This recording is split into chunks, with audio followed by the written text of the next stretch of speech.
to Season 3, Episode 30 of One Man's Opinion. Today I am reviewing the Broadway revival of Purlie Victorious, a non-Confederate romp through the cotton patch, written by Ossie Davis, directed by Kenny Leon, and starring Leslie Odom Jr., running at the Music Box at 239 West 45th Street in New York City.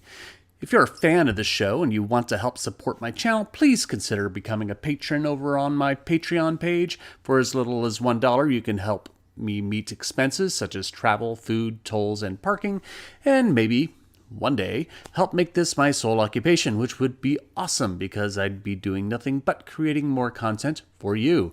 I'll leave a link in the description.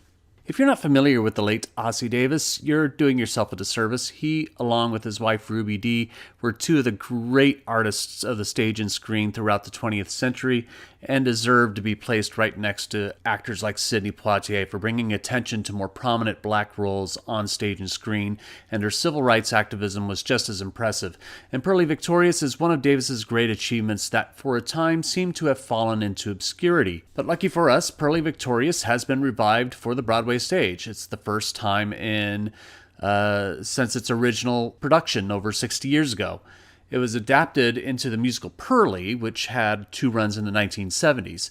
The play, an intelligent comedy about post-Reconstruction era racism in the Deep South, follows the titular Purlie Victorious Judson, played by Leslie Odom Jr., who is a traveling preacher and has returned to a cotton plantation where his brother Gitlow Judson, played by Billy Eugene Jones, still works with his wife Missy Judson, played by Heather Alicia Sims.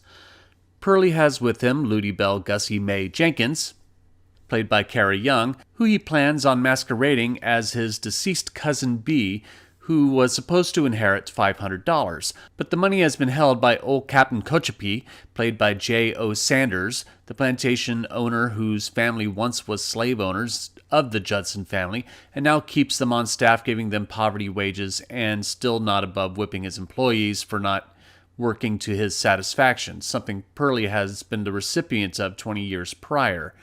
Purlie hopes to use the inheritance to buy an old barn that was used as a church for the black community so he can set up his ministry. So this is the house where you was born and bred at? Yeah, better than being born outdoors. What a lovely background for your home life. I wouldn't give it to my dog to raise fleas in.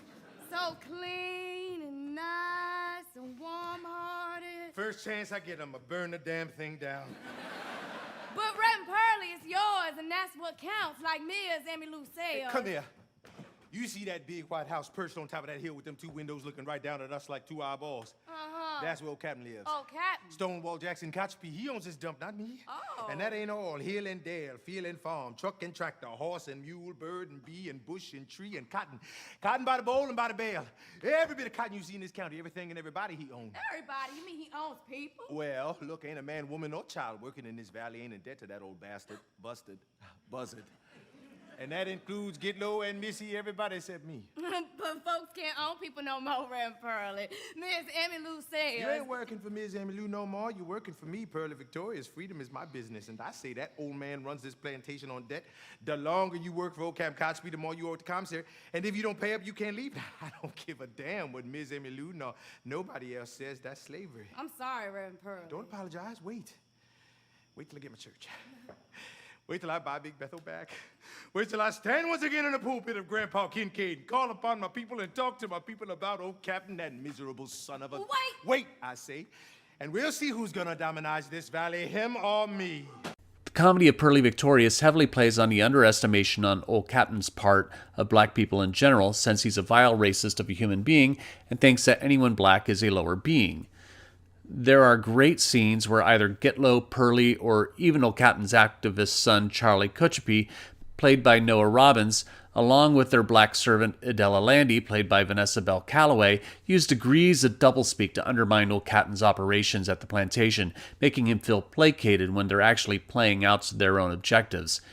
It's intelligent storytelling, and also extremely funny as the cast members play out little winks and nods to each other that the audience picks up on it, and where the more subtle elements of the humor lie. The cast are all perfect. Odom is charismatic as Purlie, as the minister with a con man streak in him. It's like we know his means of getting what he wants is deceptive and dishonest, but we also know that old Captain is a terrible human being, so we're ready and willing to follow him and hope that his plan will succeed.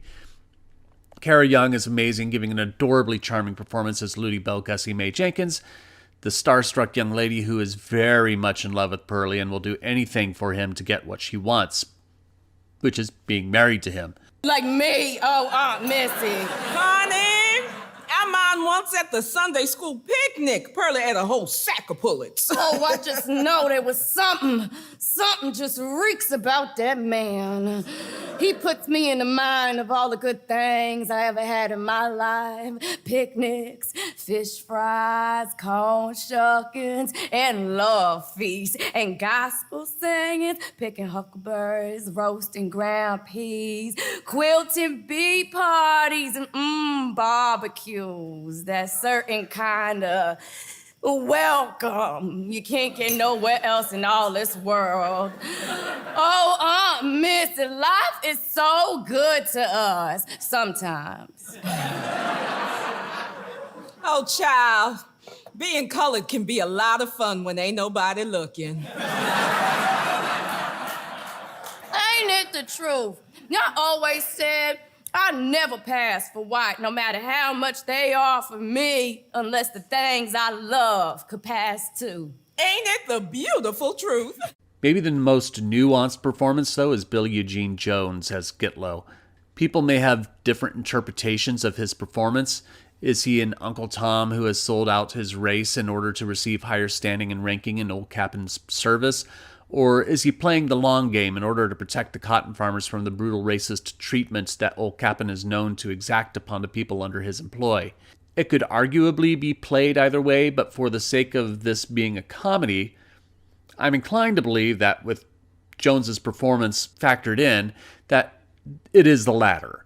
It amplifies the comedy if perceived that way, especially during a scene between him, Adela, Charlie, and Old Captain, where the three of them dance around the truth with Old Captain by mostly using simple yes sirs and no sirs.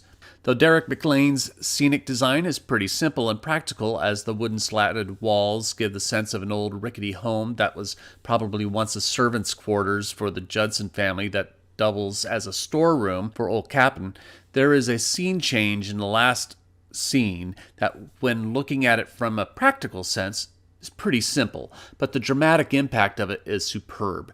Emilio Sosa has done another excellent job of costuming.